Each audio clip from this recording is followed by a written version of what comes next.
I'm Ava Rios, 33, and I built my life from nothing into a career as an Air Force officer. For years, I supported my family, covered bills, sent money home, showed up for them in every way that counted.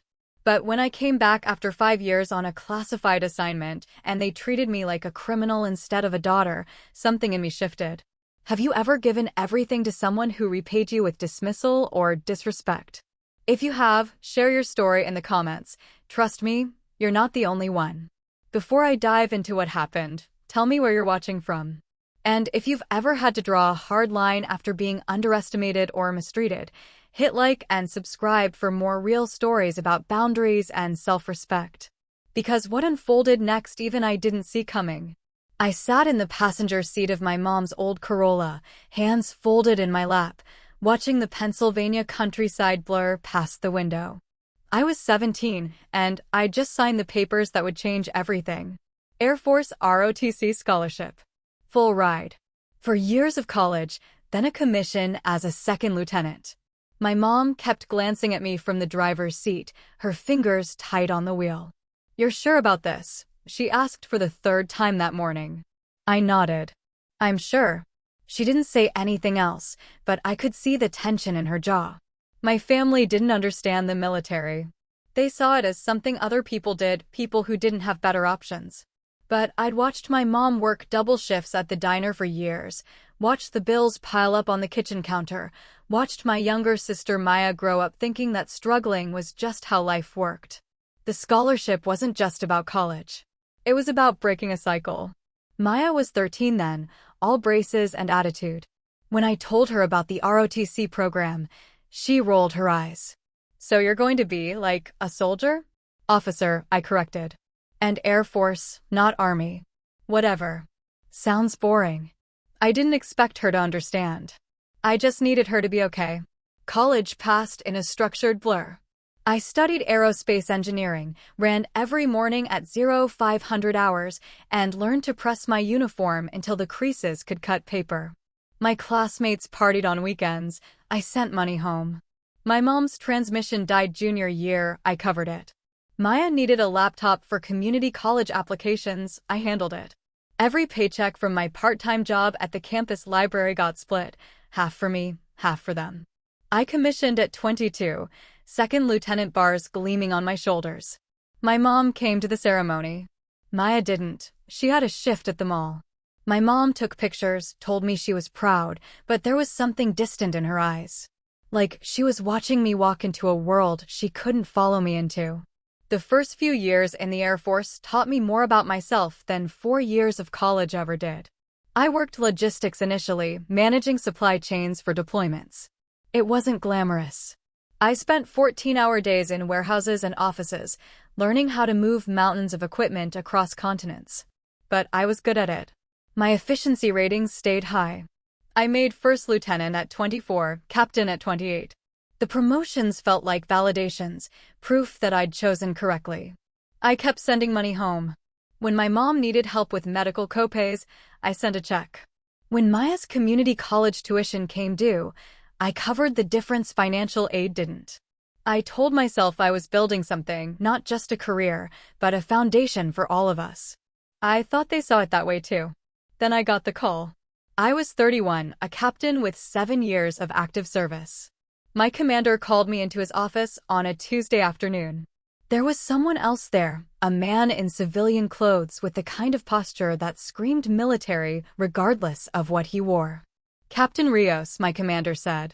"This is Mr. Chin. He'd like to speak with you about an opportunity." I sat. Mr. Chin didn't waste time. "We've been reviewing your record," he said. "Your efficiency ratings, your security clearance level, your psychological evaluations. You've been flagged as a candidate for a specialized program. I can't tell you the name of it. I can't tell you where you'd be going or what you'd be doing. What I can tell you is that it would require a voluntary removal from public life for an extended period. No contact with family except through official channels. No phone calls. No visits. If you're selected and you accept, you disappear." My throat went dry. "For how long?" "That depends on the assignment. Could be 2 years. Could be 5. Could be longer." I thought about my mom. About Maya. About the life I'd built, the careful balance of duty and family I'd maintained. What happens if I say no? Nothing. Your career continues normally. This conversation never happened. He leaned forward. But Captain Rios, if you say yes and you're selected, you'll be part of something that matters. Something that saves lives. I can promise you that. I took 3 days to decide. I called my mom, kept it vague. There's a special assignment opportunity. I might be gone for a while. Longer than usual. How long? I don't know yet. But I'll stay in touch when I can. There was a pause. You're always leaving, Ava. I know. But I'll come back. I always do. I accepted the assignment. The selection process took 6 months, interviews, evaluations, scenario training that pushed me harder than anything I'd experienced. They tested my ability to adapt, to operate independently, to make decisions under impossible pressure. I passed. They promoted me to major at 33, 2 years ahead of the normal timeline. Then they made me sign papers that essentially erased me from the normal world. My final night before deployment, I had dinner with my mom and Maya. Maya's boyfriend Dylan was there, a guy with strong opinions about everything and experience with nothing. He spent most of the meal talking about how the military-industrial complex was ruining America. I didn't engage. So where are you going? Maya asked. I can't say. Can't or won't. Can't. She exchanged a look with Dylan. Right. Super secret spy stuff. It's not like that. Then what is it like? I set down my fork. It's something I need to do. And I need you both to trust that I'll be in touch when I can. My mom reached across the table, squeezed my hand. We trust you, honey. But I saw the doubt in Maya's eyes. The resentment. I'd been the responsible one for so long that she'd started to see it as a character flaw rather than a virtue. She wanted a sister who stayed home, who was present, who didn't keep choosing duty over family. I wanted to be that person sometimes. But I'd also learned that wanting something didn't make it possible. I left 2 days later. The last message I sent from my personal phone was simple: love you both. I'll call when I can. Then I powered it down, handed it to a logistics officer, and walked onto a transport plane headed somewhere I couldn't name, for a mission I couldn't describe, for a duration I couldn't predict. I thought I'd be gone 2 years, maybe 3. I was gone for 5. The silence started gradually, then became absolute. For the first few months, my family received automated updates. Captain Rios is safe and performing her assigned duties. Communication remains restricted. The messages came from an official Air Force email address, sterile and brief. My mom forwarded them to Maya. Maya replied with one word, okay. I didn't see those exchanges until much later. At the time, I was somewhere in Eastern Europe, learning a different kind of warfare. The program wasn't what I'd expected. I wasn't sitting in an office managing logistics. I was in the field, attached to joint task forces that operated in the gaps between official military operations and intelligence work. My job title didn't exist on any public roster. My missions didn't appear in any briefings. I moved between countries using passports with different names, coordinated with agencies that didn't officially cooperate, and made decisions that would never be reviewed by anyone outside a classified vault. It was everything I'd trained for and nothing I'd prepared for emotionally. I learned to sleep 3 hours a night. I learned to read situations in multiple languages. I learned that leadership under pressure meant staying calm while everything around you disintegrated. I watched people risk everything for causes that would never make the news, and I did the same. 6 months became a year. The automated messages to my family continued, but less frequently. Every 3 months instead of monthly. My mom's replies, forwarded through official channels, became shorter. Hope you're safe. Love, Mom. Then just love, Mom. Then nothing. Maya stopped replying entirely after month 14. I knew something was shifting, but I couldn't fix it. I was in Moldova when I got the intelligence brief about my family's online activity. Standard protocol, they monitored social media for security risks. Someone had posted on Facebook asking if anyone had heard from me. A cousin. The post had 30 comments. Most were speculation. Some were concerned. A few were cruel. Maybe she got dishonorably discharged. I heard she had a breakdown. Military covers things up all the time. Maya had commented, she's fine. Just doing her thing. It was the flatness of it that hurt. Not anger. Not worry. Just resignation. Year 2 became year 3. I coordinated an extraction in the Balkans, spent 4 months embedded with a NATO task force in the Baltics, learned to operate surveillance systems I couldn't have imagined existed. I received my promotion to major through a classified ceremony attended by 7 people in a secure facility. No family. No celebration. Just a handshake and new rank insignia sewn onto uniforms I'd wear in places I couldn't photograph. The Air Force sent the promotion notification to my mother's address. According to the delivery confirmation, someone signed for it. According to the system, no one acknowledged it. I wanted to call. I wanted to explain. But the rules were absolute. No personal contact. The security requirements weren't negotiable. One compromised communication could unravel operations involving hundreds of people. I'd signed the papers. I'd made the choice. But knowing that didn't make it easier. Year 3 became year 4.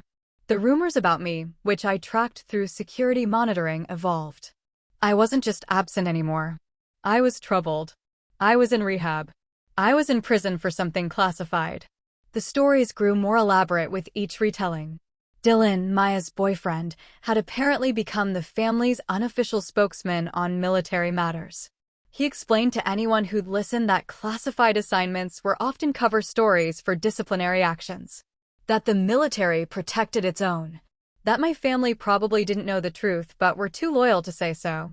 Maya never corrected him. Not once in the digital record. My mom became quieter online. Her posts about me stopped entirely. When people asked, she changed the subject. I was in the Middle East coordinating intelligence handoffs between allied forces when I realized they'd given up on me.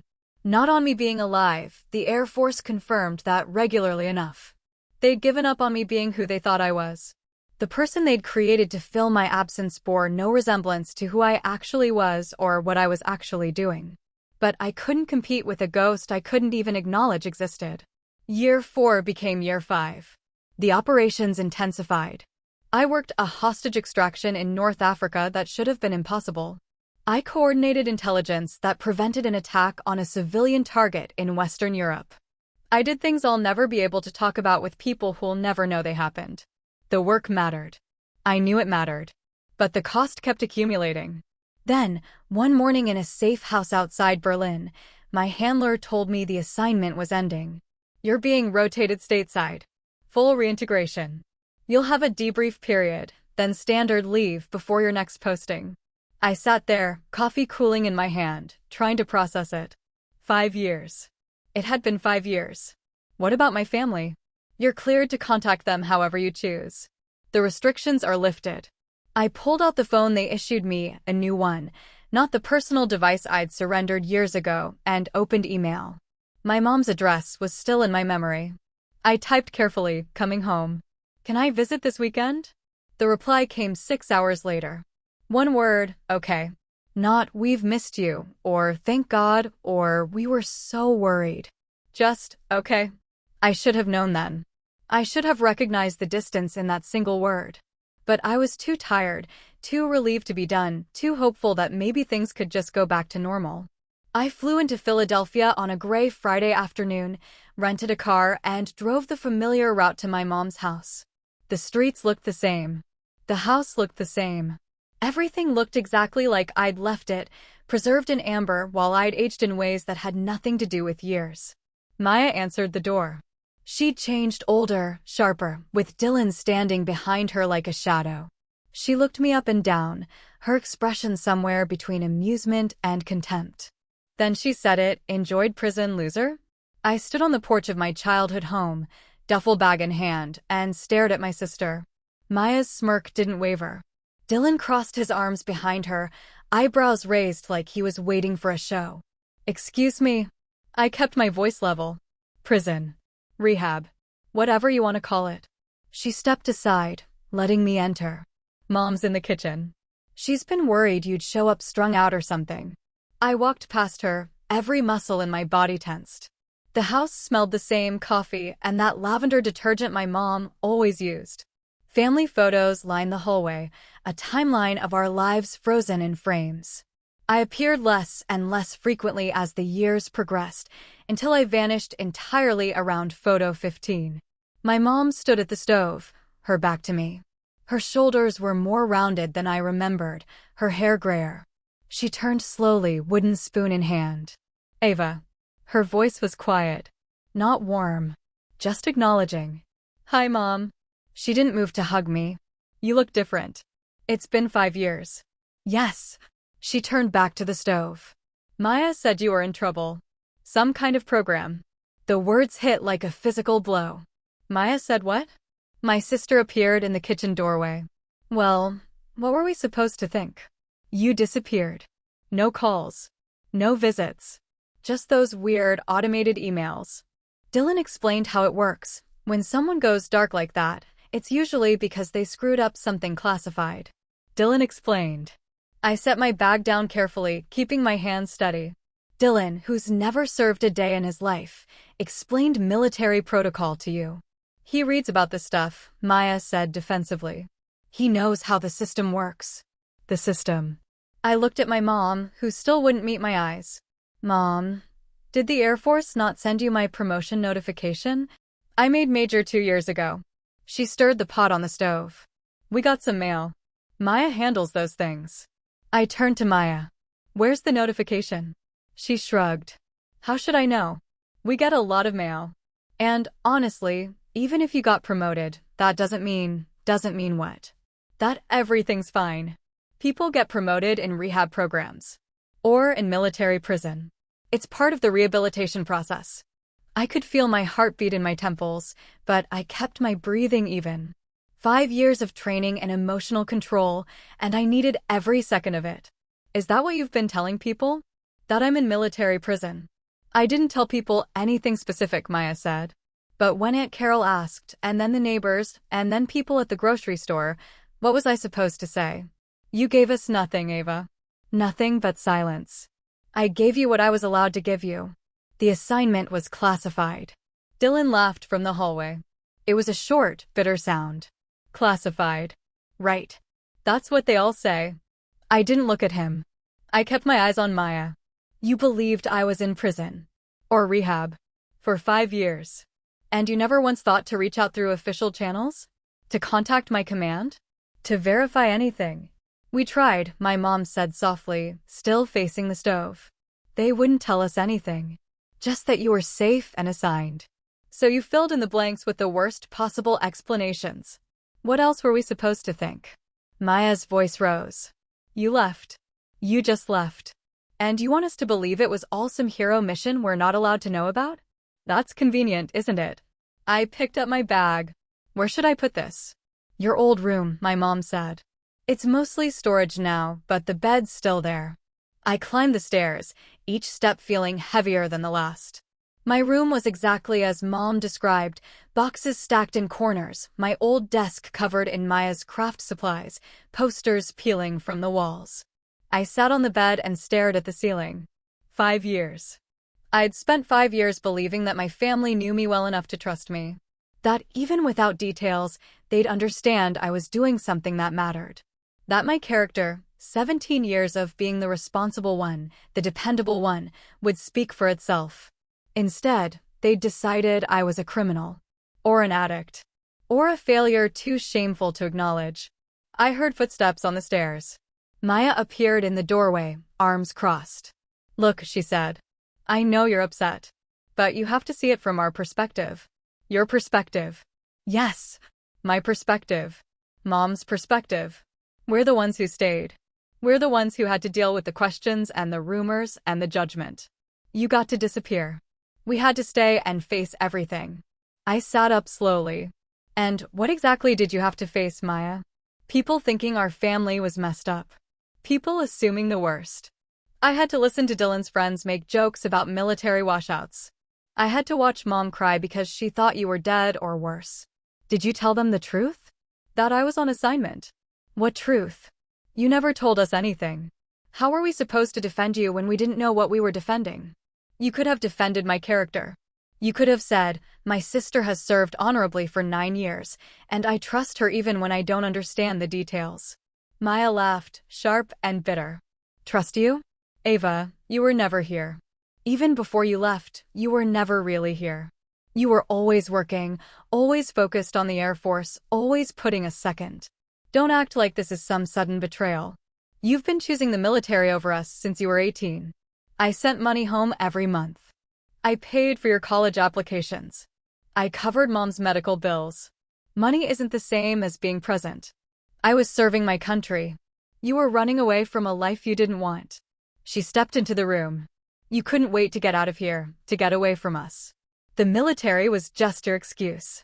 I stood up and Maya took a step back. I kept my voice quiet.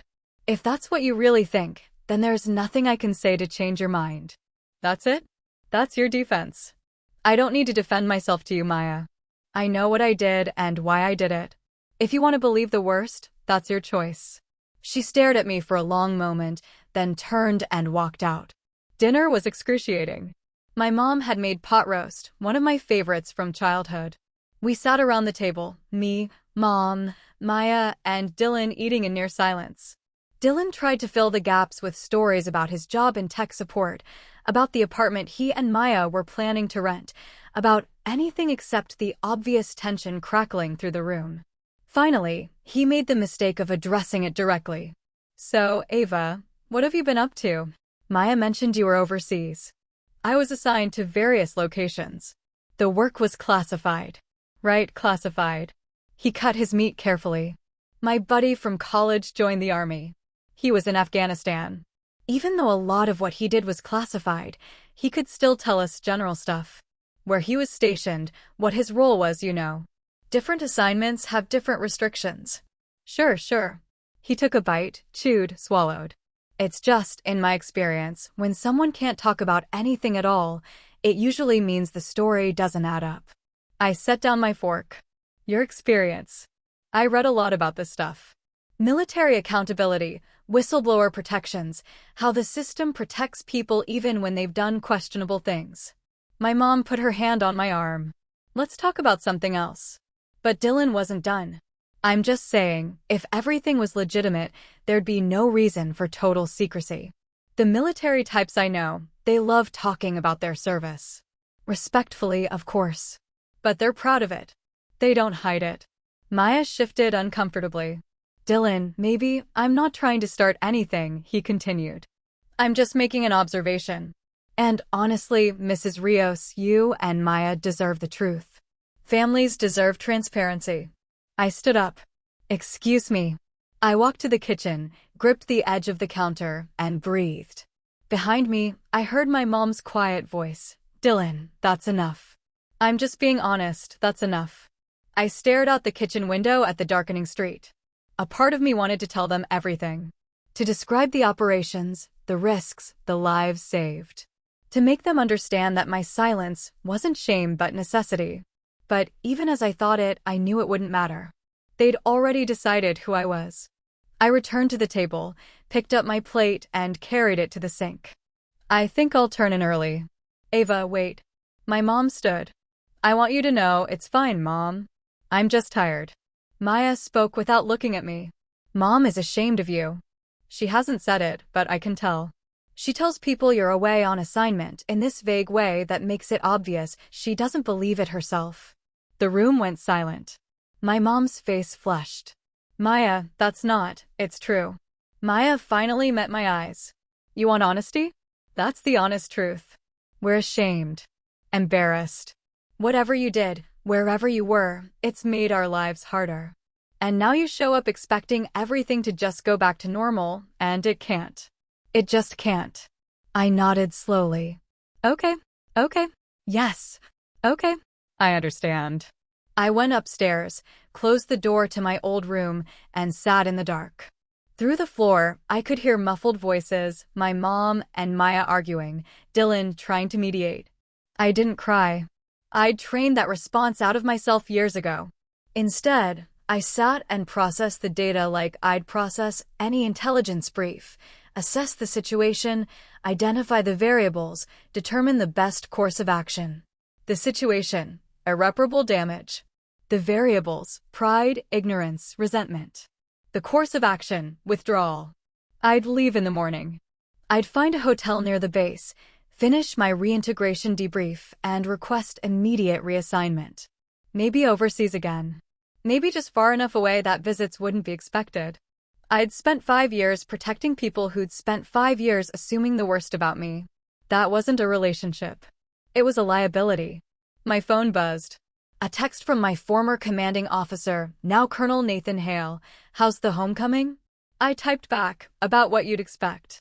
His response came quickly. "Need an exit strategy?" "Working on it." "Coffee tomorrow." 0900. "I'm in town." Roger. I lay back on the bed and stared at the ceiling, listening to my family's voices drift up through the floor, discussing me like I was a problem they needed to solve rather than a person they'd missed. For the first time since commissioning, I felt completely alone. I left the house at 0600 hours, before anyone else woke up. I left a note on the kitchen counter, brief and factual: "Staying at base hotel. We'll be in touch." Then drove the 40 minutes to the nearest Air Force installation. Colonel Nathan Hale met me at a coffee shop off base at precisely 0900 hours. He was in civilian clothes, but you could spot the military bearing from across the parking lot. 46 years old, 06, and one of the few people who knew exactly what I'd been doing for the past 5 years. "You look like help, Major." He sat across from me, sliding a black coffee in my direction. "Thank you, sir." "That bad?" I wrapped my hands around the cup. "They think I was in prison. Or rehab." My sister's boyfriend spent dinner explaining military accountability to me. Hale winced. "I tried to warn you. Reintegration is often harder than the mission itself. You didn't warn me they'd rewrite my entire service record in their heads." "No," he admitted. "I didn't expect that level of creativity." He sipped his coffee. "For what it's worth, what you did mattered. The operation in Bulgaria alone saved hundreds of civilian lives. The intelligence work in the Baltics prevented 3 separate attacks. Your coordination, I know what it accomplished, sir. I was there. And they'll never know." "No, they'll never know." I stared into my coffee. "But even if they could know, I don't think it would change anything. The problem isn't that they don't understand the missions. It's that they don't respect the service." "They never did." Hale nodded slowly. "Some families are like that. They tolerate military service, but never value it. The benefits are nice, but the sacrifice seems unnecessary. I sent money home every month for years. Before the assignment, during when I could. I paid for things they needed. And they appreciated the money but resented the absence. Classic pattern." He leaned back. "So what's your plan?" "Request immediate reassignment. Anywhere but here. You're entitled to 30 days leave first. I'll spend it in a hotel. That's going to look great on your psych eval." I met his eyes. "With respect, sir, my psych eval is going to show what it needs to show. I'm fit for duty. I'm just done pretending that family obligations go both ways." "Fair enough." He pulled out his phone, tapped a few times, then showed me the screen. "Joint Task Force in Germany. Intelligence coordination. They need a major with your skill set. Assignment starts in 6 weeks. I'll take it." "You haven't asked what it involves. Does it involve anyone questioning my character or assuming I'm a criminal?" "Not likely." "Then I'll take it." He put his phone away. "Ava, I'm going to say something now as someone who's been where you are. What happened with your family isn't your fault, but you can't let it poison every relationship you have. Not everyone will fail you the way they did." "Understood, sir." "Do you though? Because I've seen this before. Operators come back from deep assignments, find out their families have moved on or written them off, and they start treating every connection as temporary. They isolate. They become ghosts even when they're home." I didn't respond. He sighed. "Just think about it. In the meantime, take a few days. Process this. Meet with the counselor on base if you need to." "I'm fine, sir." "You're not. But you will be." Dismissed, Major. I spent the afternoon walking around the base. It was familiar territory, the same kind of structures, the same rhythms as every installation I'd been stationed at. People saluted as I passed.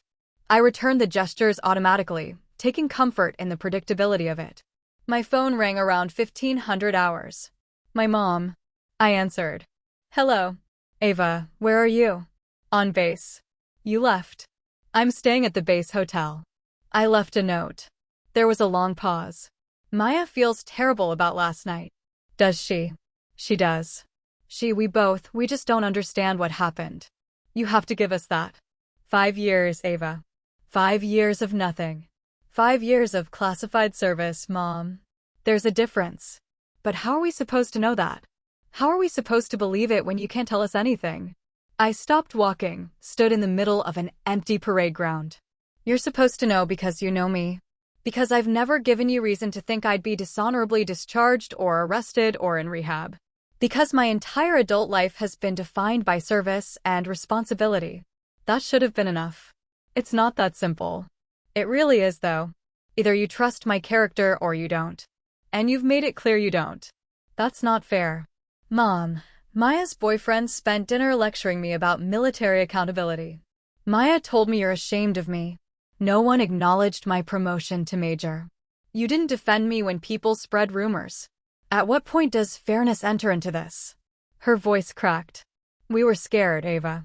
We didn't know if you were alive or dead or hurt. The Air Force wouldn't tell us anything. What were we supposed to think? That your daughter was doing her job. That's all. Just that. Come home. Please. Let's talk about this properly. I'll come by to get my things. But I'm not staying there. Ava, I have to go, Mom. I'll call you later. I hung up before she could respond. That evening, I sat in the base hotel room and made a list. It was something my training officer had taught me during the selection process.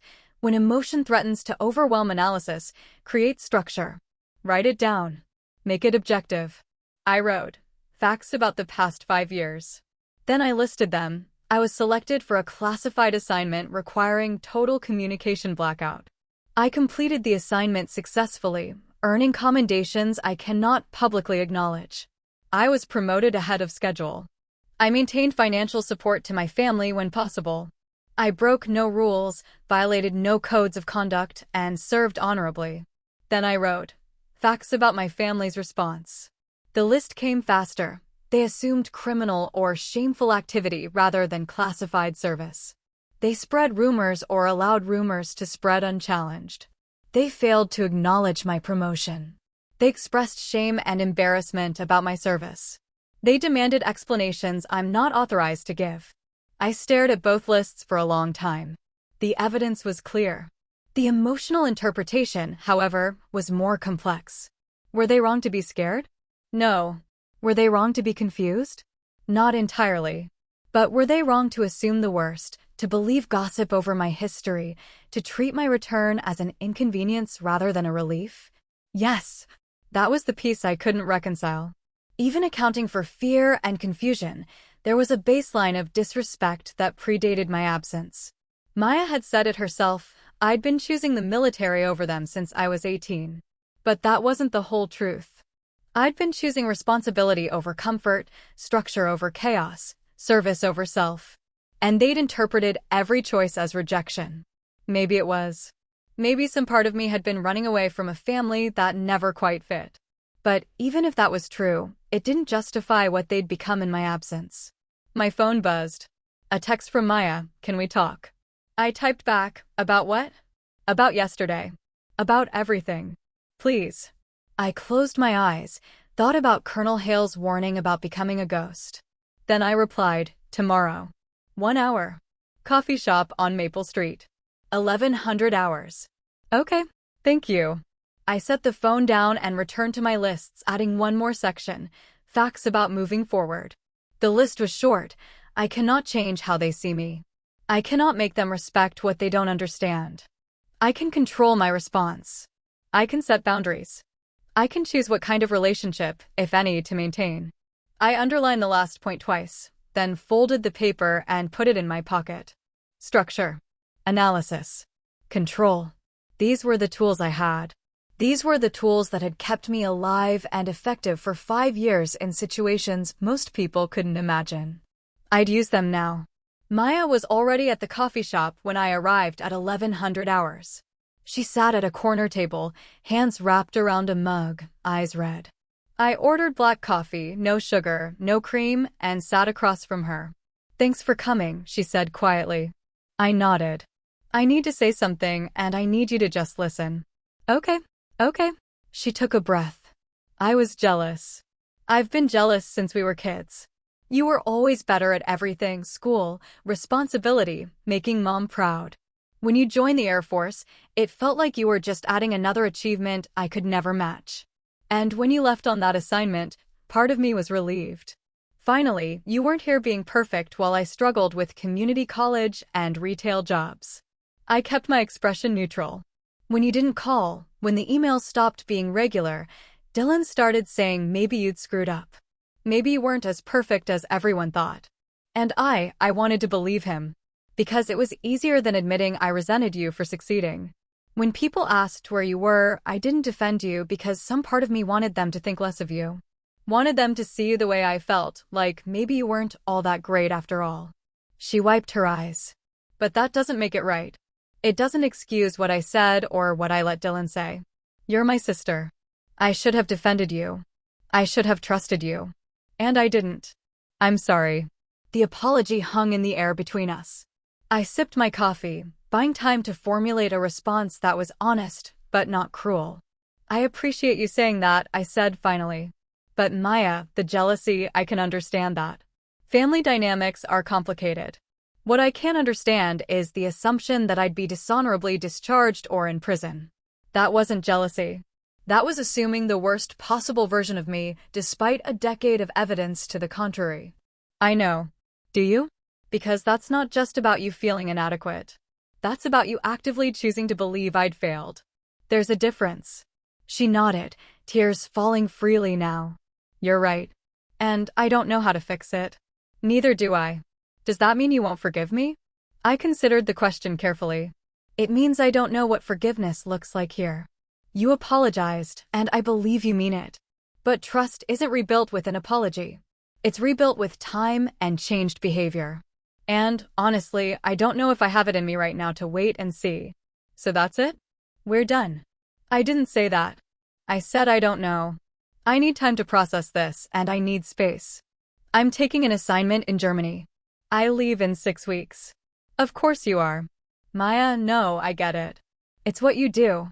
Things get hard, you leave. I felt anger flare but kept my voice level. Things got hard 5 years ago, and I didn't have the luxury of leaving. I did my job. The fact that you can't differentiate between running away and serving is part of the problem. She looked down at her mug. I don't know how to see it the way you do. Then maybe we're at an impasse. We sat in silence for several minutes. Finally, Maya spoke again. Mom wants you to come to dinner tonight. Just the 3 of us. No Dylan. I don't think that's a good idea. Please. Just one dinner. Let us try. I wanted to say no. Every instinct I'd honed over 5 years of operating in hostile environments told me to maintain distance, to protect myself. But Colonel Hale's words echoed, you can't let it poison every relationship you have. One dinner, I agreed. But I'm setting ground rules. No questions about the assignment I can't answer. No accusations. No dramatics. If those boundaries aren't respected, I leave. Understood. Understood. And Maya? This is the last chance. If tonight goes badly, I'm done trying. She met my eyes. I understand. I arrived at my mom's house at 1800 hours. The sun was setting, casting long shadows across the yard I'd played in as a child. My mom answered the door, and this time she hugged me. It was brief and awkward, but it was something. Dinner was quieter than the night before. My mom had made lasagna, garlic bread, salad. We ate and made small talk. Safe topics like the weather, neighborhood news, a book my mom was reading. Maya asked about my plans for Germany, and I gave the broad strokes I was allowed to share. Intelligence coordination, working with allied forces, likely a 2-year assignment. Will you be able to call? My mom asked. Yes. This is a standard posting. Regular communication. She nodded, relief visible on her face. That's good. I'd like that. After dinner, we moved to the living room. My mom made tea. Maya sat on the floor like she used to when she was younger, back against the couch. I took the armchair, maintaining a comfortable distance. "I want to explain something," my mom said carefully. "Not to excuse what happened, but to help you understand. When your father left, you were 7 and Maya was 3. You probably don't remember much of that time. I remember enough. After he left, I had to figure out how to do everything alone. I was terrified all the time. Terrified I'd lose the house, lose my job, lose you girls. And I coped by controlling what I could. By trying to predict the worst-case scenario so I'd never be blindsided again." She set down her tea. "When you joined the military, I was proud. But I was also scared. Scared you'd be deployed somewhere dangerous, scared you'd be hurt, scared I'd lose you the way I lost your father, not to death, but to a life I couldn't reach. When you took that assignment and stopped calling, every fear I'd ever had came flooding back. And instead of trusting you, I assumed the worst, because that's what I'd trained myself to do for 25 years. I listened without interrupting. Maya fed into that because she was scared too. And Dylan, well, Dylan has his own issues with authority and institutions. But the core of it was fear, Ava. Not malice. Not disrespect. Just fear. Mom, I understand that you were scared. But fear doesn't justify spreading rumors or refusing to defend me. You could have been scared and still said, I don't know where she is or what she's doing, but I know my daughter and I trust her. You could have done both." She nodded slowly. "You're right. I could have. I should have." Maya spoke up from the floor. "I talked to Dylan today. Told him he needs to apologize to you. He said he would. I don't need his apology. I need him to stop pretending he understands military service when he's never worn a uniform. I'll make sure he knows that." We sat in silence for a while. Then my mom asked, "What do we do now?" "I don't know," I admitted. "I want to say we move forward and rebuild, but I don't know if I can. Not right now. The trust is broken, and rebuilding it requires consistent effort over time. I'll be in Germany. You'll be here. The distance makes it hard. But not impossible?" my mom asked hopefully. "Not impossible. Just hard." "Then we'll do hard," Maya said firmly. "If you're willing to try, so are we." I looked at both of them, my mother, worn and worried, my sister, young and earnest. 5 years ago, I'd left believing they understood who I was. I'd returned to find they'd built an entirely different person in my absence. But maybe, with intention and time, we could find something in between. "I'm willing to try," I said finally. "But it's going to be different. I'm different. And I need you to accept that." "We will," my mom promised. "We'll try." It wasn't resolution. It wasn't forgiveness. But it was something to build from. I stayed until 2100 hours, then drove back to the base hotel. The conversation had been productive, but I felt drained. I called Colonel Hale. "How'd it go?" he asked. "Better than expected. Still not great. That's how healing works. Small improvements over long periods. I suppose. Get some rest, Major. You've earned it." But rest didn't come easily. I lay in bed, staring at the ceiling, and replayed the past 5 years in my mind. The missions. The risks. The lives saved. The sacrifices made. Then I replayed the past 2 days. The accusations. The assumptions. The slow, painful work of rebuilding trust. Both were hard. Both required skills I'd spent years developing. But one had felt meaningful, necessary. The other just felt exhausting. I wondered if that difference would ever disappear. 6 days later, I received orders to report to the Pentagon for a ceremony. The notification was brief. Dress uniform required. Attendance mandatory. Details to follow. I called Colonel Hale. "What's this about?" "Can't say over the phone. Just show up." I flew to D.C., checked into a hotel near the Pentagon, and reported at the designated time. A lieutenant met me in the lobby and escorted me through security, down several corridors, and into a conference room where a handful of senior officers sat waiting. I recognized a few faces, people who'd been part of the oversight structure for my assignment, though I'd never met them in person. A 2-star general stood. "Major Rios. Thank you for coming." "Sir, we're not staying long. There's a brief ceremony, then we'll send you on your way. This is unconventional." But you're being awarded the Medal of Honor for actions taken during Operation Ice Lantern, the umbrella designation for your 5-year assignment. I blinked. Sir, the award is being processed through classified channels. Public acknowledgement is limited. However, we felt it was important that you receive proper recognition and that your family understands the nature of your service. With your permission, we'd like to conduct a brief presentation at your family home. My family home. Yes. Tomorrow evening, if that works for you. We'll keep it simple: full dress uniform, official vehicle, formal presentation. It sends a message. I thought about Maya's smirk, Dylan's condescension, my mother's careful distance. Then I thought about Colonel Hale's warning about letting bitterness poison everything. Permission granted, sir. The next evening, I returned to my mother's house. I'd called ahead, told them I needed to stop by, but I hadn't explained why. When I arrived at 17:30 hours, Maya and my mom were in the living room. Dylan was there too, standing awkwardly by the window. Ava, my mom said, surprised. You said you'd come by, but I didn't think you meant tonight. We were just about to have dinner. That's fine. This won't take long. What won't take long? Before I could answer, headlights swept across the house. A black SUV pulled into the driveway, followed by a second vehicle. My mom stood up confused. Maya moved to the window. Ava, what's going on? Just wait. The front door was open, and through it, we watched as uniformed personnel exited the vehicles. Then a figure in full dress uniform stepped out, Major General Marcus Adler, wearing more medals and decorations than I could count. He walked toward the house with precise, measured steps. Maya's face went pale. Is that? A general, Dylan whispered. That's a general. My mom looked at me, questions in her eyes. I kept my expression neutral. General Adler reached the door. I stepped forward, came to attention, and saluted. He returned the salute, then entered the living room. His presence filled the space immediately, authority, rank, and purpose condensed into one person. Mrs. Rios, Ms. Rios. He nodded to my mother and sister.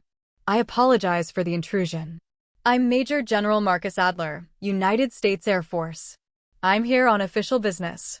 My mom couldn't speak. Maya just stared. The general turned to me. Major Ava Rios. On behalf of the United States Air Force and by authority vested in me by the President of the United States, I am here to recognize your exceptional service during Operation Ice Lantern. Your actions over a 5-year period demonstrated extraordinary heroism, intelligence expertise, and dedication to mission success. You conducted operations in multiple theaters, coordinated intelligence that prevented significant loss of civilian life, and maintained the highest standards of conduct under conditions that would have broken most operators. He opened a wooden case he'd been carrying and removed a medal. The Medal of Honor, gleaming under the living room lights. Major Rios, it is my honor to present you with the Medal of Honor for service above and beyond the call of duty. Your country thanks you. He placed the medal around my neck, then stepped back and saluted. I returned the salute, crisp and professional. Behind me, I heard a sound, something between a gasp and a sob. Maya had dropped into a chair, hand over her mouth. Dylan stood frozen, all color drained from his face. My mom's eyes were wide, uncomprehending. The general turned to them. Your daughter served with distinction in some of the most dangerous and critical operations this nation has conducted in the past decade. The details remain classified, but I want you to understand that her service was not only honorable but exemplary. The Air Force is privileged to have her. He turned back to me. Congratulations, Major. You've earned this. Thank you, sir. He exited as formally as he'd entered. The SUVs pulled away moments later, leaving only silence in their wake. I stood in the living room, metal heavy around my neck, and watched my family process what had just happened. Maya stared at me like she'd never seen me before. Dylan had retreated to the corner, trying to make himself invisible. My mom sat down slowly, hands trembling. Ava, she whispered. I can't. It's classified, I said simply. That's all I can tell you. But the general was clear. I served honorably. 5 years. That's what I was doing.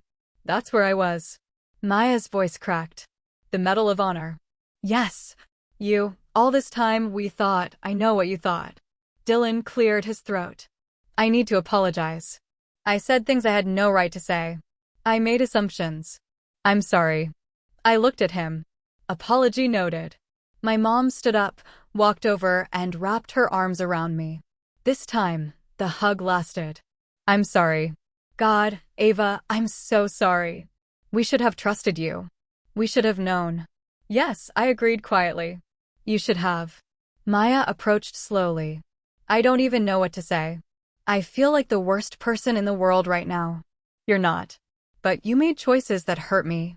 We all have to live with that. Can you forgive us? I looked at the medal around my neck, then at my family's faces, shame, remorse, confusion. Part of me wanted to let them suffer with it, to sit in the discomfort they'd created.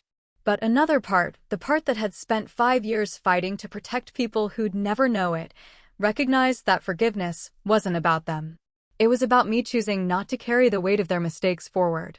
I can try, I said. But it's going to take time. Maya nodded, tears streaming down her face. I'll do whatever it takes. Then we start small. Honest communication. No assumptions. No rumors. If you don't understand something, you ask me directly, and if I can answer, I will. If I can't, you trust that I have a good reason. Can you do that? Yes, she said immediately. Mom? My mom nodded. Yes, absolutely. I removed the medal carefully and placed it back in its case. This stays private. I don't want it displayed or mentioned to anyone outside this room. The recognition was for you, so you'd understand. But the work itself remains classified. We understand, my mom said. Dylan spoke up hesitantly. For what it's worth, I really am sorry. I was out of line, and I'll make sure I never speak about military service like that again. I nodded. Thank you. The rest of the evening passed in a kind of careful peace. We ate dinner together, and the conversation stayed light. No one asked about the assignment. No one pressed for details. They'd gotten their answer in the form of a general and a medal, and it had rewritten every assumption they'd made. I left around 2200 hours, promising to come back before I left for Germany. Maya walked me to the car. I know I keep saying it, but I really am sorry, Ava. I let jealousy turn me into someone I hate. Then be better, I said simply. That's all you can do now. Will you call from Germany? Or right? I'll call. Regularly. And I'll expect you to answer. She smiled, just a little. I will. I promise. I drove back to the base hotel, exhausted but lighter somehow. The confrontation I'd expected, the dramatic reckoning, had happened. But it hadn't brought the satisfaction I'd imagined. Instead, it had just brought clarity. My family had failed me, but I'd survived that failure. And now, with boundaries set and expectations clear, maybe we could build something better. Or maybe not. But at least now, the terms were mine to dictate. I called Colonel Hale before bed. The ceremony happened. How'd it go? My sister nearly choked on air. My mom cried. My sister's boyfriend looked like he wanted to disappear. Good. They needed to see it. Did they, though? Would it have mattered if I'd never gotten the medal? You're asking if their respect should have been contingent on external validation. Yes. And the answer is no, it shouldn't have been. But sometimes people need proof they can see and touch. The medal gave them that. Now you get to decide what you do with their newfound understanding. I'm going to try to rebuild. Slowly. That's the right call. But Ava? Yes, sir. Don't forget what you learned these past 2 weeks. Some relationships require maintenance. Some require distance. And some require endings. It's okay to choose which is which. Understood, sir. I hung up and lay in the darkness, medal case on the nightstand, and thought about the general's words, "Your country thanks you." My country did thank me. But my family had needed a general to tell them to do the same. That imbalance would always be there, a fundamental gap between who I was and who they'd needed me to be. But maybe, with effort and time, we could bridge it. Or maybe I'd learn to be okay with the gap. Either way, I wasn't the one who needed to prove anything anymore. The first few weeks after the ceremony passed in a strange limbo. I stayed at the base hotel, processed my pre-deployment paperwork for Germany, and had carefully scheduled dinners with my mom and Maya. The conversations were civil, sometimes warm, but always slightly formal, like we were all performing the roles of family rather than actually being one. Maya tried hard. She texted every few days with updates about her life, a new job opportunity, progress on the apartment hunt with Dylan, a recipe she'd tried. I responded to each message, keeping my replies brief but friendly. My mom called once a week, asking safe questions about my preparations and sharing neighborhood gossip I had no context for but pretended to care about. Dylan kept his distance, which I appreciated. When he did appear at family dinners, he was polite to the point of stiffness, avoiding eye contact and excusing himself early. Maya apologized for him constantly. "He's embarrassed," she explained one evening after he'd left. "He knows he screwed up." "He did," I agreed. "But he's your boyfriend, not my responsibility. As long as he's respectful going forward, we're fine." "Are we fine?" Maya asked suddenly. "I mean, you and me.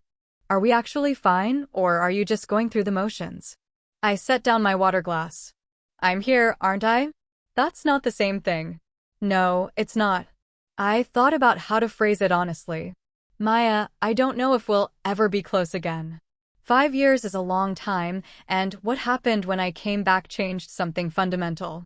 But I'm willing to try to find some version of a relationship that works. That's the best I can offer right now." She nodded, eyes glistening. "That's fair. And it's more than I deserve. Maybe. But it's what I'm choosing to give." 3 weeks before my Germany deployment, I received a call from Colonel Hale. "Can you come to the office tomorrow? There's someone who wants to meet you." "Who?" "You'll see."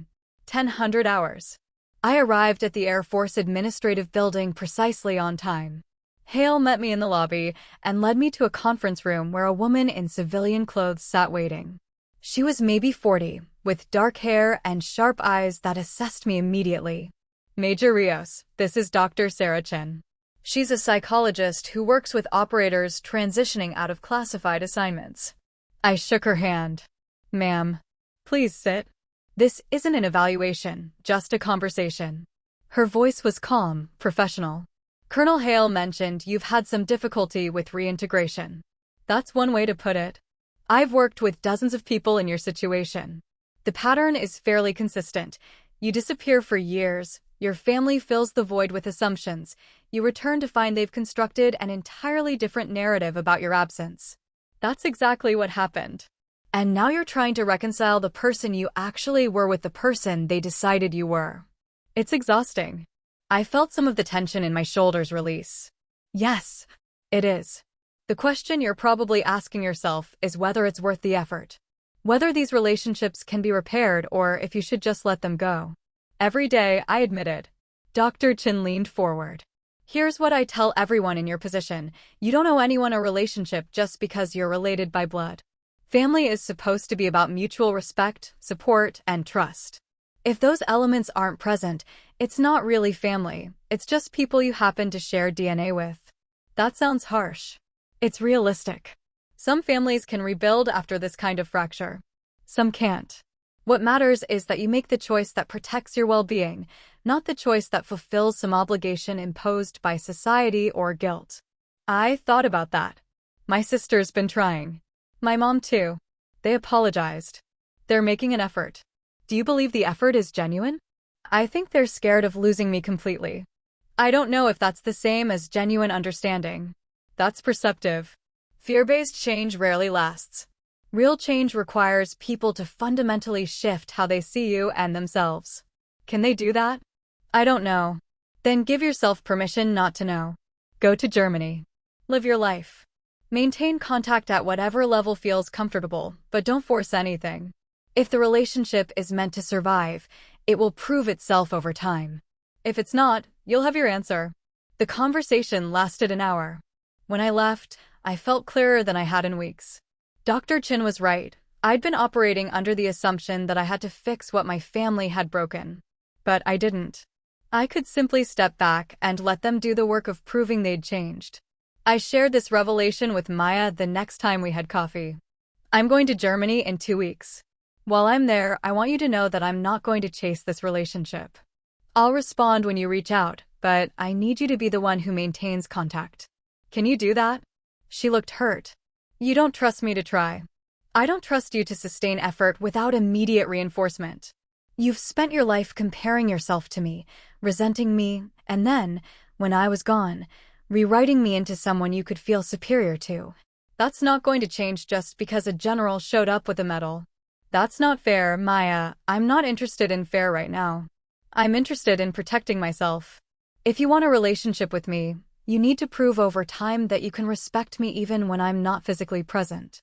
That means no gossip, no assumptions, no letting Dylan or anyone else speak badly about my service. It means actively defending me when I'm not there to defend myself. Can you do that? She was quiet for a long moment. I can try. Then try. And we'll see where we are in 6 months. The conversation with my mom was similar but gentler. She cried, promised to do better, asked how often I'd call. I told her once a week, maybe more if schedules allowed.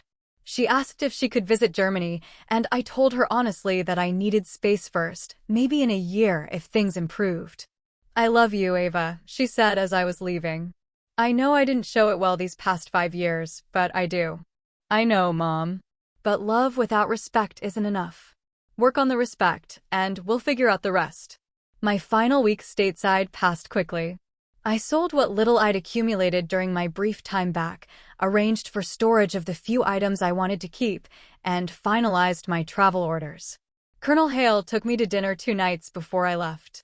You handled this better than most, he said over steaks. A lot of people in your position either completely cut off their families or let themselves get sucked back into toxic dynamics. You found a middle path. I don't know if it's the right path. There is no right path. There's just the path you can live with. He cut his steak methodically. For what it's worth, I think you made the right call with the boundaries. Give them a chance to prove themselves, but don't sacrifice your peace for people who haven't earned it. That's basically what Dr. Chen said. She's smart. Listen to her. He paused. Germany's going to be good for you. The work is challenging but not overwhelming. You'll have time to decompress, to figure out who you are outside of crisis mode. I'm not sure I know who that is anymore. Then Germany's definitely the right place. Give yourself permission to find out. The night before my flight, I drove to my mom's house one last time. She'd made dinner, chicken parmesan, garlic bread, salad. Maya was there, and for once, Dylan wasn't. We ate and talked about small things, the weather in Germany, what I'd need to pack, whether I'd have time for sightseeing. After dinner, Maya handed me a small box.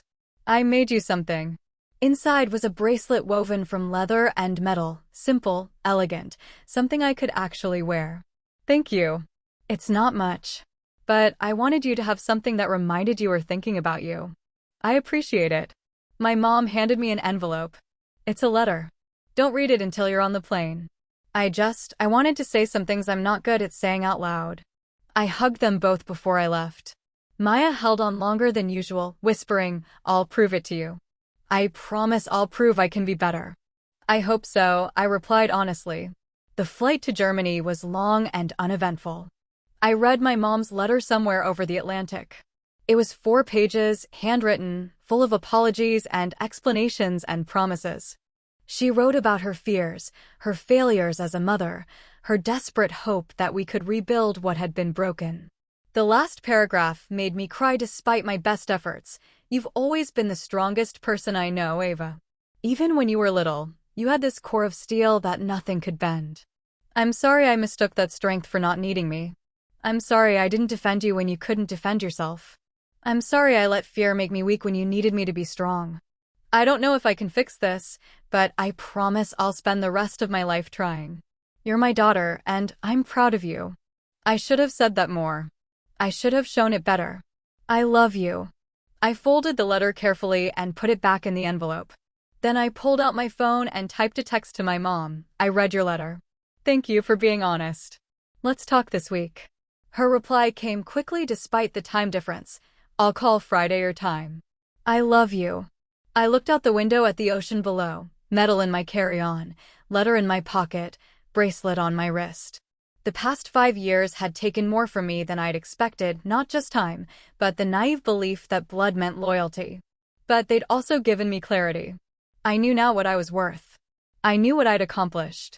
And I knew that I didn't need anyone's validation to understand my own value. If my family could learn that too, we'd find our way back to each other. If they couldn't, I'd be okay anyway. The plane descended toward Frankfurt as dawn broke over Europe. A new assignment. A new start. A new chance to be exactly who I was without apology or explanation.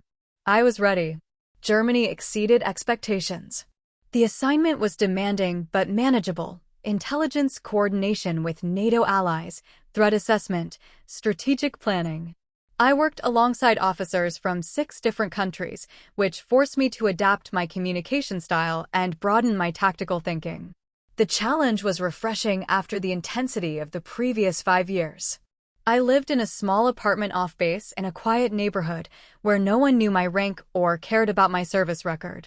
I could walk to bakeries where the owners greeted me by name, sit in cafes reading books that had nothing to do with military strategy, and exist as just Ava for a few hours at a time.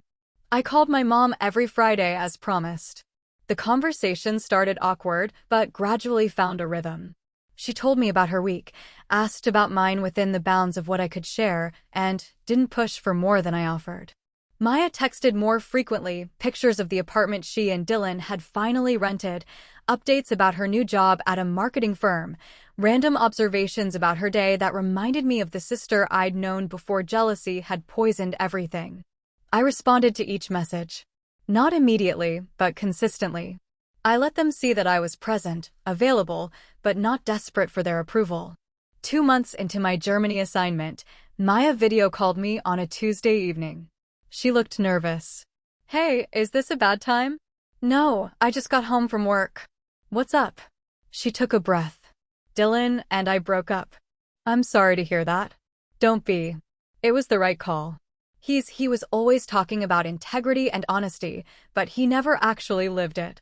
After what happened with you, I started noticing how much he judged everyone while excusing his own behavior. It got exhausting. That must have been hard to recognize." "It was. But you know what was harder? Realizing I'd become the same way. I was so busy resenting you for succeeding that I never actually worked on myself. I just made excuses and blamed you for making me feel inadequate." I didn't say anything, letting her continue. "I started therapy," she said quietly. "Dr. Chin, the one you saw, she takes video sessions. I've been talking to her about the jealousy, about how I treated you. It's been really hard, but I think it's helping." "That's good, Maya. Really good. I wanted you to know. Because you were right, the apology wasn't enough. I need to actually change, not just say I will." She paused. "I'm not asking for forgiveness or for things to go back to normal. I just wanted you to know I'm doing the work." "I appreciate you telling me."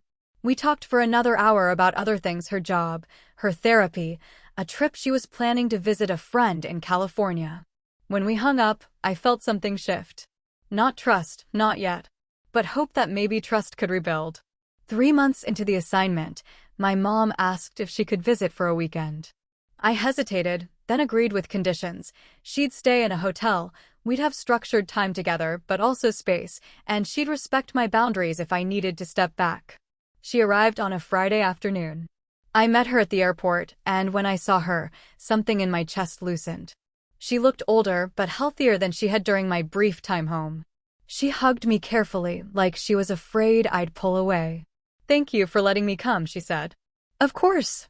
I showed her around the city, took her to my favorite cafe, introduced her to the bakery owner who'd adopted me as a regular.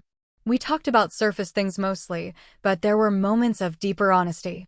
I read some books, she told me over dinner Saturday night. About military families, about reintegration, about how to support someone in your line of work. I should have read them years ago. You didn't know you needed to. I should have tried to know. That's the part one keep coming back to. I just assumed your service was like a regular job, something you clocked in and out of. I didn't understand the sacrifice. Most people don't. But I'm not most people. I'm your mother. I should have tried harder to understand. We sat in silence for a moment. Then she asked, "Are you happy here?" I considered the question. "I am. The work is good. The city is beautiful. I have space to figure out who I am outside of crisis mode. Do you think you'll stay here long?" 2 years is the current plan. After that, who knows? Will you come home? Eventually. I don't know if Pennsylvania is home anymore, Mom. It hasn't felt like home for a long time. She nodded, eyes sad but understanding. I get that. I wish I didn't, but I do. The rest of the weekend was good. Not perfect, not magical, but good. When I dropped her at the airport Sunday evening, she hugged me tightly. I'm proud of you, Ava. I know I didn't say it enough before, but I'm saying it now. You're extraordinary. Thank you, Mom. And I'll keep trying. With the calls, with understanding, with everything. I promise. I know you will. 6 months into my Germany assignment, Colonel Hale emailed to check in. I replied with a detailed update. The work was challenging, my German was improving, my mental health was stable. I mentioned the progress with my family cautiously, noting that boundaries were holding and relationships were slowly improving. His response was brief. Proud of you, Major. You've earned every bit of peace you're building. I printed the email and kept it in my desk drawer, a reminder that some people had always seen me clearly. 1 year into the assignment, Maya visited. She came alone, stayed for 5 days, and we fell into an easier rhythm than I'd expected. She'd continued therapy, gotten promoted at her job, and started dating someone new, a teacher who seemed steady and kind from the stories she told. I'm different now, she said one evening as we walked along the river. I mean, I'm still working on it, but I'm not the person I was when you came home last year. I can see that. Do you think you'll ever forgive me? Fully? I thought about it carefully. I think I've already forgiven you for most of it. What I'm still working on is trusting that the changes are permanent. That's fair. But Maya, the fact that you're still trying, that you're doing the work even when I'm thousands of miles away, that matters. It matters a lot. She smiled, just a little. Good. Because I'm not giving up. The medal stayed in a drawer in my apartment, along with my mom's letter and a handful of other mementos from a life that felt both distant and immediate. I didn't display it, didn't show it to anyone, didn't use it as proof of anything. It was simply there, a reminder that some sacrifices are only understood in hindsight, and some battles are won so quietly that only a few people ever know they happened. But I knew. And increasingly, the people who mattered knew too. 2 years after arriving in Germany, I received orders for my next assignment, instructor position at the Air Force Academy in Colorado. Teaching, mentoring, shaping the next generation of officers. It felt right, a chance to give back, to share what I'd learned, to help others avoid some of the pitfalls I'd stumbled into. I called my mom to tell her. She was thrilled. Colorado. That's so much closer than Germany. It is. Can I visit? Of course. Once I'm settled. Maya was equally excited when I told her. Does this mean you'll be stateside for a while? At least a few years. Good. We still have a lot of sister time to make up for. The statement would have irritated me 2 years ago, presumptuous, demanding. But now, it just sounded like hope. And I could work with hope. I left Germany on a clear spring morning, my apartment packed into boxes that would follow me across the Atlantic.